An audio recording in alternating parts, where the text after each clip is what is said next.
नमस्कार दोस्तों, स्वागत है आपके अपने YouTube चैनल एक्सपेरिमेंट सर्जी में। और आज हम एक नए एक्सपेरिमेंट को करने वाले हैं, यानी एक नए बोर्ड को बनाने वाले हैं। तो शुरू करते हैं आज का ये वीडियो। चैनल को सब्सक्राइब और वीडियो को लाइक जरूर कीजिएगा, धन्यवाद। तो ये है हमारे पास एक खाली बोर्ड। इसमें हम स्विच और सॉकेट को फिट करेंगे और उसके बाद इस बोर्ड को बनाएंगे। तो ये हमारे पास कुछ सॉकेट्स हैं और हमारे पास कुछ स्विच भी हैं जिसको हम इस बोर्ड में फिट करने वाले हैं। तो देखिए, आप लोग घर पर ही बनाना चाहते हैं तो ये वीडियो देखने के बाद आप लोग अपने घर पर ही किसी भी बोर्ड को बना सकेंगे, चाहे वो छोटा बोर्ड हो या बड़ा बोर्ड। एक चीज बता दूं, बोर्ड बनाना बहुत ही आसान है, समझ लीजिए बच्चा भी बना लेगा। तो ये हमारे पास बोर्ड है और ये है हमारे पास सॉकेट। तो हम इसको इसमें फिट कर देंगे और स्विच को भी हम इसमें फिट कर देंगे। फिट करने के बाद इसको स्क्रू और पेंच की सहायता से इन सभी को कस लेना है। तो हमने स्विच और सॉकेट को इस बोर्ड में कस दिया है पेंच की सहायता से। अब हम इसकी वायरिंग करेंगे।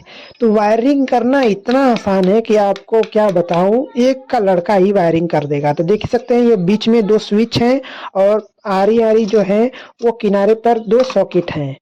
तो अब हम एक स्विच से एक सॉकेट को चलाने वाले हैं। तो इसके लिए हमें कोई भी बोर्ड बनाना होगा तो ध्यान दीजिए, एक ही सूत्र है उसका। जितने भी स्विच हैं उन स्विच की एक तार को आपस में कनेक्ट कर देना होगा, चाहे वो 100 स्विच वाला ही बोर्ड क्यों ना हो, सबसे बड़ा बोर्ड ही क्यों ना हो। जो स्विच होता है उसका जो एक पॉइंट होता है, उन सभी स्विचेस के एक पॉइंट को आपस में जोड़ देना है। तो जैसे कि हम यहाँ पे दो स्विच वाला बोर्ड है, तो दोनों स्विचों के एक तार को आपस में जोड़ देंगे और ये हमारा निकल जाएगा एक न्यूटन या फेज, कोई भी आप कह सकते हैं। यानी एक तार ये निकलेगा और दूसरा जो तार होगा वो निकलेगा सॉकेट से। तो वो कैसे निकलेगा, ध्यान दीजिए। सबसे पहले तो आप लोग पेंचकस की सहायता से इसको बढ़िया से कस दीजिएगा और कसने के बाद आप इतना कुछ बड़ा सा तार ले लीजिएगा जितना कि लग सके। तो अब इस तार को इस हिसाब से फिट कीजिए कि तार कम खर्च में ही बोर्ड बन जाए। तो देखिए, ये ध्यान दीजिएगा, सॉकेट में यहाँ पे 3 पॉइंट है और स्विच में 2 पॉइंट है। तो सॉकेट का 3 पॉइंट इसलिए है, एक ऊपर वाला जो अर्थिंग होता है, तो यदि आप लोग अर्थिंग देना चाहें अपने घर में तो उसके लिए वो दिया गया होता है। तो हम अर्थिंग नहीं देने वाले हैं। तो हम जो सॉकेट का 2 पॉइंट है नीचे वाला, उनमें से किसी भी एक पॉइंट में इस तार को फिट कर देंगे। तो इस वाले पेंच को ढीला करके हमने इसमें कुछ इस प्रकार से इस तार को फिट किया कि तार को काटना भी नहीं पड़ा। तो ये आसान तरीका है। तार को ऐसे छीलिए इस स्ट्रिपर से कि तार कटे न और जो इंसुलेशन है वो निकल जाए। तो इसको हमने टाइट कर दिया। अब इसी तार को दूसरा जो सॉकेट है उसके किसी भी एक पॉइंट में अटैच कर देंगे। ध्यान दीजिएगा, ये सिर्फ 2 सॉकेट का बोर्ड है। यदि इससे ज़्यादा सॉकेट वाला बोर्ड रहता तो आप लोग एक एक पॉइंट में ऐड करते जाएंगे।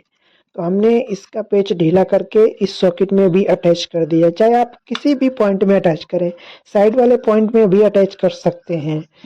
तो हमने इसको इसमें अटैच कर दिया। अब बचा हुआ है स्विच के एक एक पॉइंट और सॉकेट के एक एक पॉइंट। इसको कैसे कनेक्शन करेंगे, तो ध्यान दीजिए, एक पॉइंट जो स्विच का बचा हुआ है उसको सॉकेट के एक पॉइंट से जोड़ देंगे, जो बचा हुआ खाली पॉइंट है। तो हमने दोनों स्विचों को दोनों सॉकेटों में जो पॉइंट खाली था उसमें हमने जोड़ दिया है।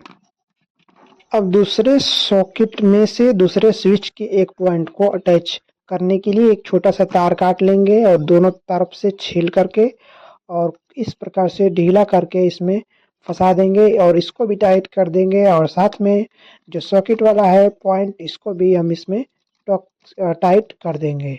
अब हमारा जो बोर्ड है वो पूरी तरह से बन के तैयार है, यानी कि 2 वायर आपको देखने को मिल जाएंगे और अब आप लोग इससे आसानी से कुछ भी चला सकते हैं। तो ये न्यूट्रल फेस निकल गया है, बहुत ही आसान था। वीडियो को लाइक जरूर करें, धन्यवाद। चैनल को सब्सक्राइब